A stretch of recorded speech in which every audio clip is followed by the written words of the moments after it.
So we'll start with you today. I understand President Lincoln's going to be here soon. Why you do this? Why is it important for you? I taught history for now 20 years. The history books do not tell the story of President Jefferson. Graduate of the United States Military Academy at West. He served in the United States Army in both the Black Hawk War and the Mexican War. He was a U.S. Congressman from Mississippi, Senator twice from Mississippi, was the Secretary of War under Franklin Pierce. On the South, in the South's point of view, and in President Davis's attitude, he didn't fight that war to retain slaves. It was because he believed that the Constitution of the United States gave each state the sovereignty that it deserved. 12 years he served in the Senate of the United States. He fought against secession. He said there were other ways to solve regional difficulties.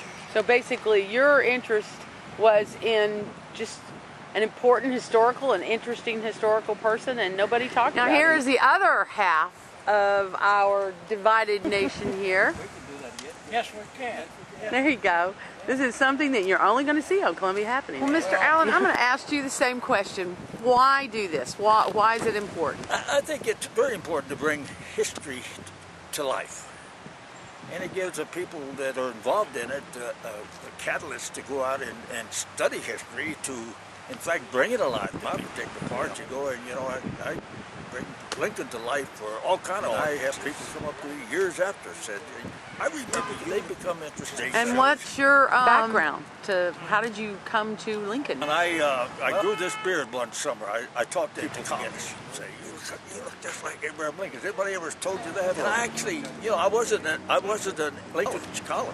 And, being from the South, the people from the South weren't too friendly towards Lincoln. I don't remember when I went from being a Southerner to being a Unionist. Just a gradual thing. When you study Lincoln, you just got to go along with that particular thing. I grew up in Atlanta. I grew up here, and if he hadn't died, Reconstruction would have been very different.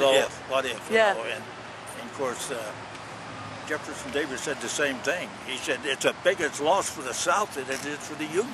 Yeah. Because he's that kind of a friend. I really contribute the period of Reformation to be more savage and more damaging to people's morals and all that than the war itself. Well, gentlemen, thank you. Columbia Happenings. I'm going to leave you to it. Mike, enjoy yourself. Thank you very much. This is Melanie Cosentino with Columbia Happenings. We're here today with the presidents.